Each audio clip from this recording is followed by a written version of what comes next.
بسم اللہ الرحمن الرحیم۔ السلام علیکم ورحمۃ اللہ وبرکاتہ۔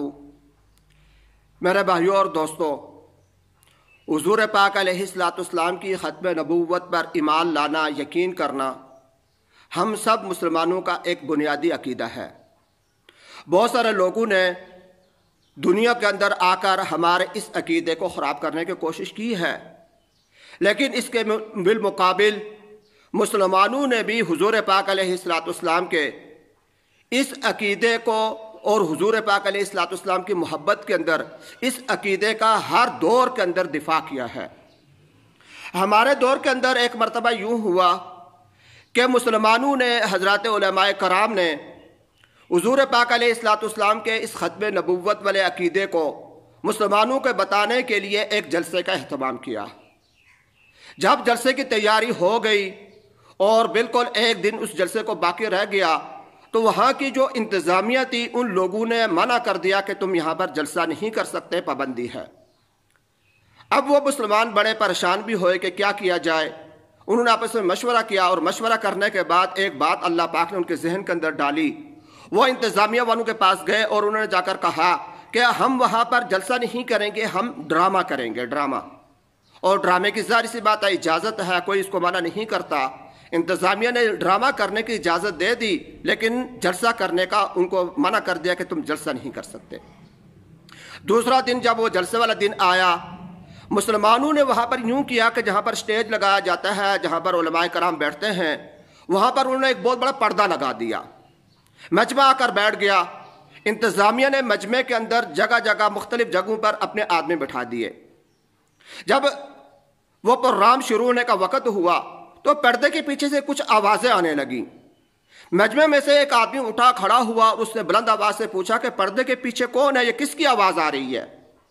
تو پردے کے پیچھے سے آواز آئی کہ میں اللہ ہوں، میں تمہارا خالق ہوں، مالک ہوں، میں نے تم کو پیدا کیا ہے، میں تمہارا معبود ہوں۔ وہ انسان یہ بات سن کر بیٹھ گیا کہ یہ اللہ پاک بول رہے ہیں۔ تھوڑی دیر کے بعد مجمع سے ایک اور آدمی کھڑا ہوا تو پردے کے پیچھے سے آواز آئی، جو اللہ بنا ہوا تھا، اس نے کہا کہ تو کون ہے جو کھڑا ہوا ہے؟ تو اس جو کھڑے ہونے والا انسان ہے اس نے کہا کہ میں آدم ہوں، میرا نام آدم ہے۔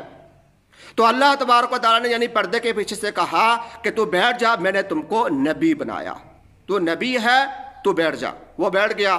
پھر ایک انسان کھڑا ہوا، پوچھا گیا کہ تو کون ہے؟ اس نے کہا میں موسیٰ ہوں۔ تو اللہ نے کہا کہ تو بیٹھ جا، میں نے تم کو نبی بنایا۔ نوح کھڑا ہوا، ابراہیم کھڑا ہوا، عیسیٰ کھڑا ہوا، آخر کے اندر ایک شخص کھڑا ہوا، پوچھا گیا کہ تو کون ہے؟ تو اس نے کہا کہ میں محمد ہوں۔ یہ ایک ڈرامہ تھا، ڈرامے کے اندر وہ لوگوں کو سمجھانا چاہتے تھے، تو اس نے کہا میں محمد ہوں۔ تو اللہ نے کہا بیٹھ جا، میں نے تم کو نبی بنایا، تو خاتم النبیین ہے، اب تیرے بعد کوئی نبی نہیں آئے گا۔ وہ بھی بیٹھ گیا۔ اس کے بعد ایک اور انسان کھڑا ہوا تو اللہ نے پوچھا کہ بھائی تو کون ہے؟ تو وہ کہنے لگا کہ میں غلام احمد قادیانی ہوں، میں بھی نبی بننا چاہتا ہوں، تو آپ مجھے بھی نبی بنا دیجئے۔ تو اللہ نے کہا نہیں، میں تم کو نبی نہیں بناتا، تو بیٹھ جا، میں خاتم النبیین ایک انسان کو بنا چکا ہوں، اب اس کے بعد کوئی نبی نہیں ہوگا۔ وہ انسان یہ بات سن کر بیٹھ گیا۔ اس کے بعد ایک اور انسان کھڑا ہوا۔ اللہ نے پوچھا کہ بھائی اب بتا تو کون ہے؟ تو وہ کہنے لگا میں ابلیس ہوں، شیطان ابلیس ہوں۔ اللہ نے کہا کیوں کھڑا ہوا، کیا بات ہے؟ تو وہ شیطان جو ابلیس بنا ہوا تھا وہ کہنے لگا کہ یا الہ العالمین، آپ نے یہ بڑی زیادتی کی ہے میرے ساتھ۔ پوچھا گیا کہ کیا زیادتی ہوئی ہے؟ اس نے کہا یا الہ العالمین، آپ نے اتنے لوگوں کو نبی بنایا، اتنے انسانوں کو آپ نے نبی بنایا، میں نے کسی نبی پر اعتراض نہیں کیا، اور میں نے صرف ایک انسان کو اس کو نبی بنایا تھا، تو آپ نے اس کو بھی بٹھا دیا ہے۔ تو یہ بات آپ سمجھ گئے ہوں گے کہ حضور پاک علیہ السلام نبی ہیں، خاتم النبیین ہیں، ان کے بعد کوئی نبی نہیں آئے گا۔ اگر کوئی نبوت کا دعویٰ کرتا ہے، کوئی یہ شخص یہ کہتا ہے کہ میں نبی ہوں، تو اس کا مطلب یہ ہے کہ وہ واقعی نبی ہے، لیکن شیطان کا نبی ہے، شیطان اس کو نبی بناتا ہے، وگرنہ جو حضور کے بعد اب کوئی نبی نہیں۔